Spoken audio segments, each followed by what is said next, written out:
Hello, hello, good morning. Um, another beautiful morning in Squamish. I'm here visiting my daughter and her husband, Emily and John, and it's it's fun to be with them for a few days. There's more folks coming today. Um, Emily has a birthday coming up, and so we're kind of all gathering to acknowledge her life, her her life, her birthday, and um, my my grandkids are twins, and they're 6, and they're fun, they really are, and I see myself in them. I see us all in them, and because when we're 6, often we're, do have a tendency to either be totally present or not very present at all, just like us. And but hopefully, with practice, we become more aware of when we're not when we're not present, when we're in reaction. When you're 6, when we're 6 years old, it's uh, you know, we don't have the language even. The truth is, even as adults, we don't have the language to know the difference between being in a reaction and, say, being responding to the moment. And but being with 6-year-olds is a great opportunity to practice, for me, being present with them, you know, because they're constantly in motion, they're constantly, and we kind of encourage that, and they're constantly wanting to be stimulated with screens and be entertained, and it's really interesting to watch because I think we've all been that and can be that 6-year-old who really wants what he wants. And so with them, they're twins, and there's often competition uh, and reaction to not getting what they want. Now, it's interesting also to watch my daughter, to be with them, because she's so present with them. It's like, wow, she's so in the moment with them. She's a beautiful example of having, worked in her life in being conscious. And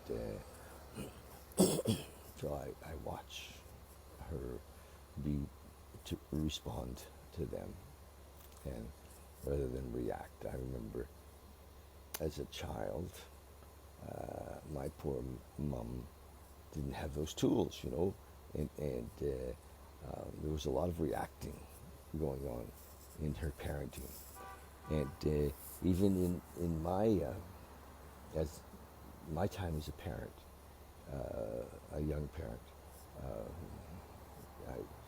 I would say that I wasn't very conscious, and there was a lot of reacting going on.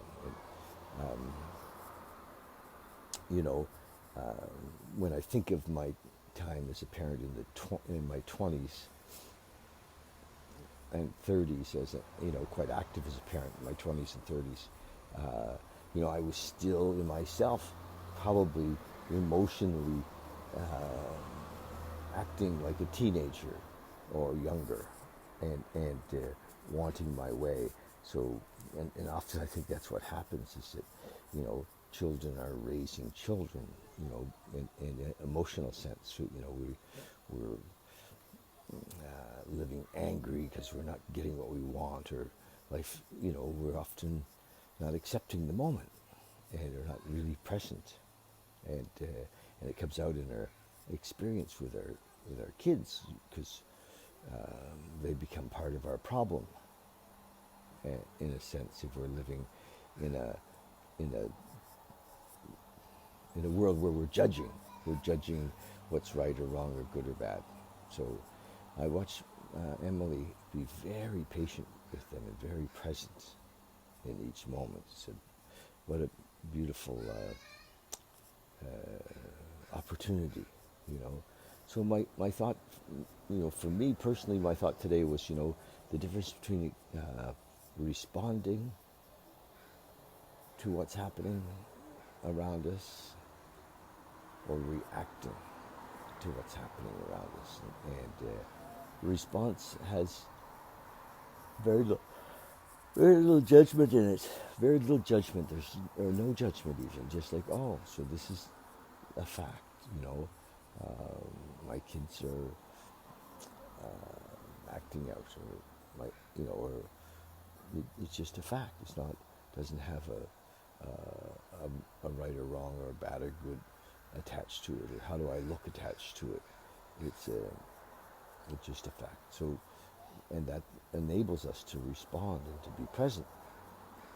And when we do react, and as we grow more in consciousness, our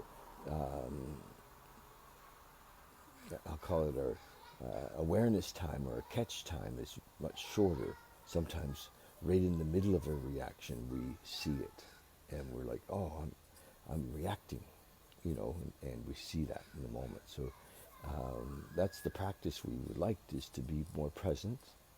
And so we can use all kinds of things to bring us into the moment, even if, like, fear is often a reaction.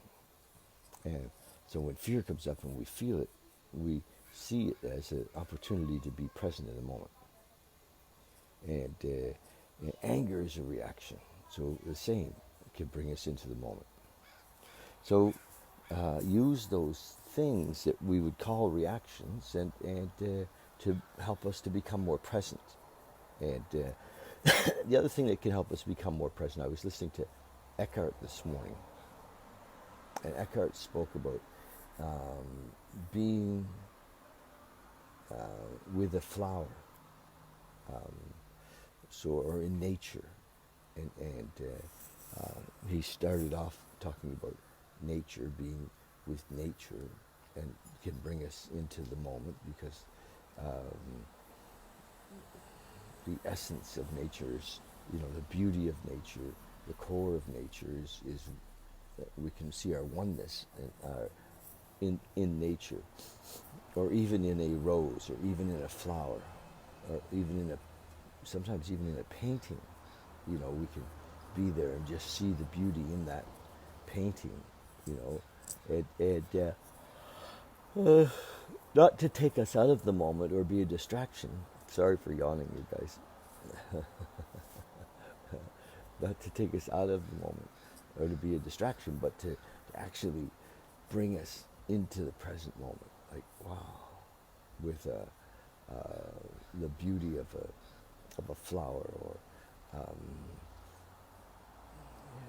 there's so many things that can bring us into the moment, and we can be one with. What comes up for me right now is I'm sitting in front of a little fire. Emily has this beautiful little kind of a charcoal fireplace, and fire has always been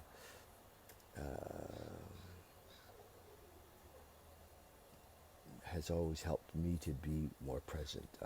I love to stand around the fire with people, and the fire has a beautiful essence to it that is, seems to be alive, and so I enjoy the fire. All these things can bring us into the moment. And sometimes we can watch for when we're doing things to take us out of the moment. So if we're feeling and we go to a distraction, whether it's like a classic distraction like a drink, or but sometimes we can go to the gym as a distraction. I mean, anything can bring us into the moment, but things can be used to take us out, away from something, so things like the gym, I think can be used to take us out of the moment and as a distraction sometimes. So there's the yin and the yang in everything. There's the beauty and the not so beautiful in all things. So just watch, be conscious, be present. When are we reacting as opposed to responding? When are we involved in an activity to take ourselves out of the moment as opposed to being present in the moment with that activity? Like if you're at the gym and you're really there, like boom, it can be a beautiful thing. If you're reading a book and you're really in the book, it can be, as long as we're not using it to take us out of what is happening. So here we are, all of us on this spiritual path together, and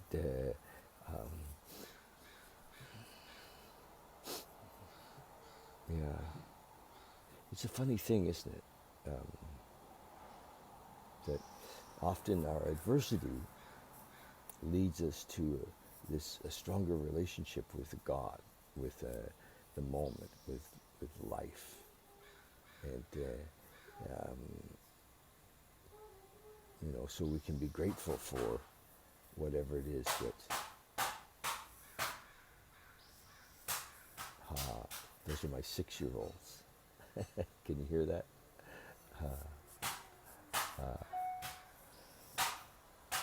Zoe, I'm doing a video, honey.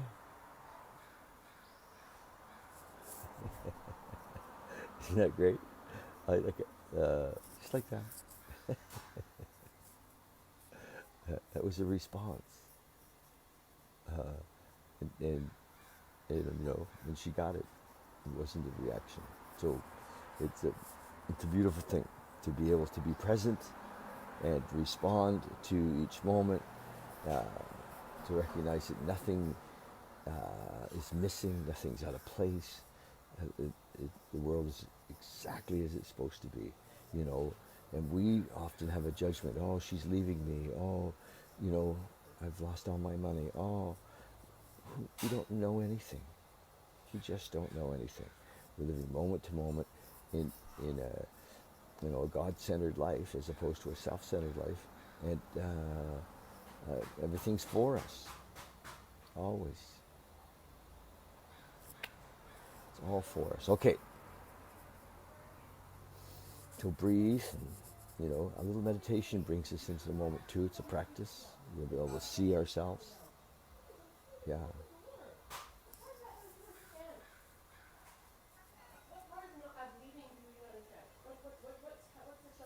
Aha. My daughter's responding.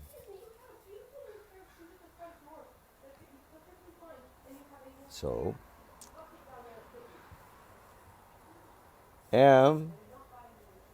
honey,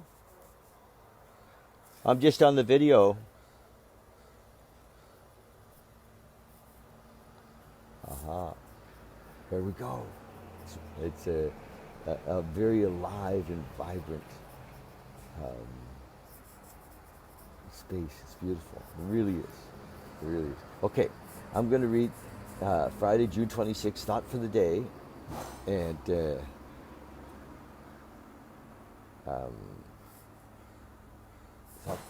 thought for the day is, we must know the nature of our weakness before we can determine how to deal with it. So self-awareness. Self-awareness says we must know the nature of our weakness before we can. Oh, they're going on their bicycles. Before we can determine how to deal with it.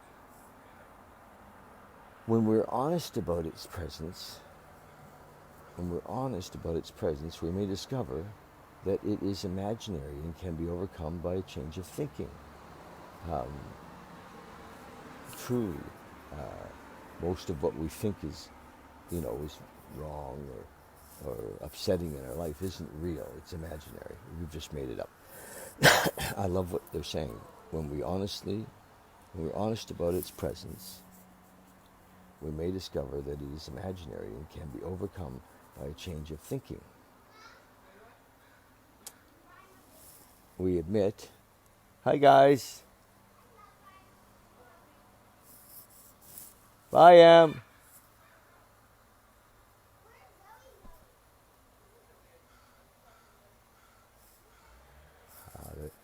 Em's taking them to the coffee shop on their bicycles and to get Grandpa coffee. It's cool. She's amazing, honestly. Okay, where were we? We're just, when we're honest about its presence, we may discover that it is imaginary.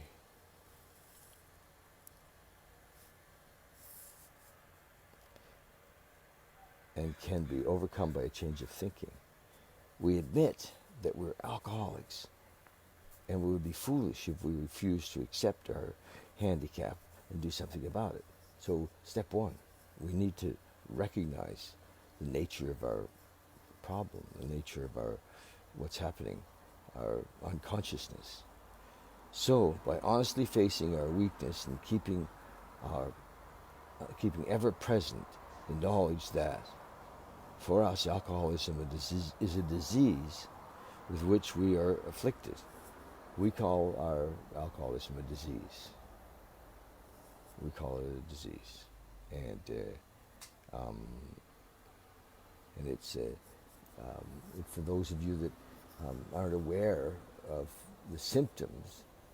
If you have an alcoholic in your life and who repeatedly, falls back into that space, you'll understand why we call it a disease. You'll understand. So by honestly facing our weakness and keeping ever present the knowledge that for us alcoholism is a disease with which we are afflicted, we can take the necessary steps to arrest it. Have I fully accepted my handicap? Hi Amelia. Hey Tracy. Hey Jason, Sandy. Thanks for dropping in. So, step one, recognizing that we have that something's happening in our lives that is, in the case of the symptoms of the disease of alcoholism, we find we're very powerless over. Meditation for the day. There is a proper time for everything. I must learn not to do things at the wrong time. That is, before I'm ready or before conditions are right. So, what we're talking about is responding.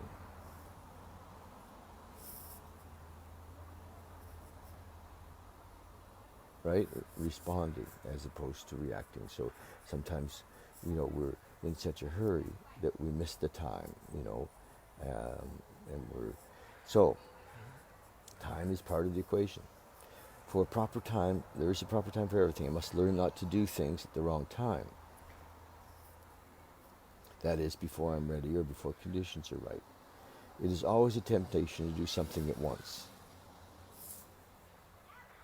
It is always a temptation to do something at once instead of waiting until the proper time. Timing is important. I must learn in the little daily situations of life to delay actions until I am sure that I'm doing the right thing at the right moment. So many lives lack balance. So many lives lack balance and timing. In the momentous decisions and crisis of life, we we may ask God's guidance. But into the small situations of life, we rush alone.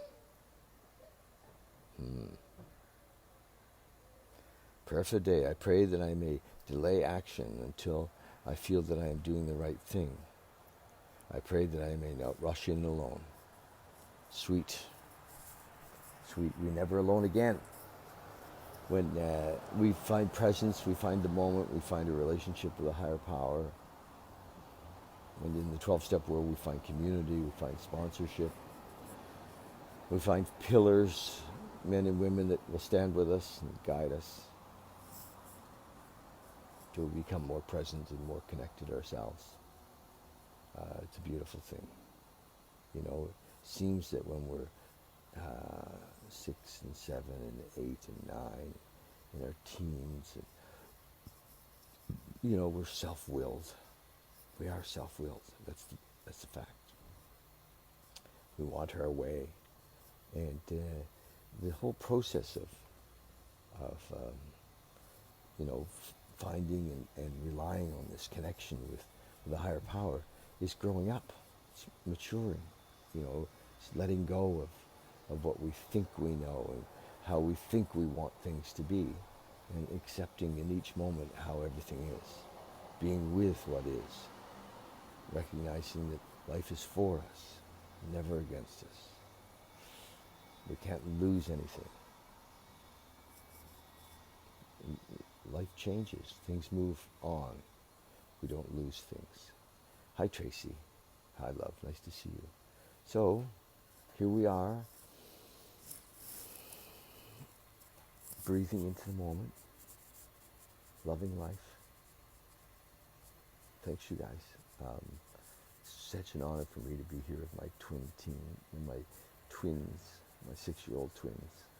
I feel blessed. Hello, JR. Hi, honey.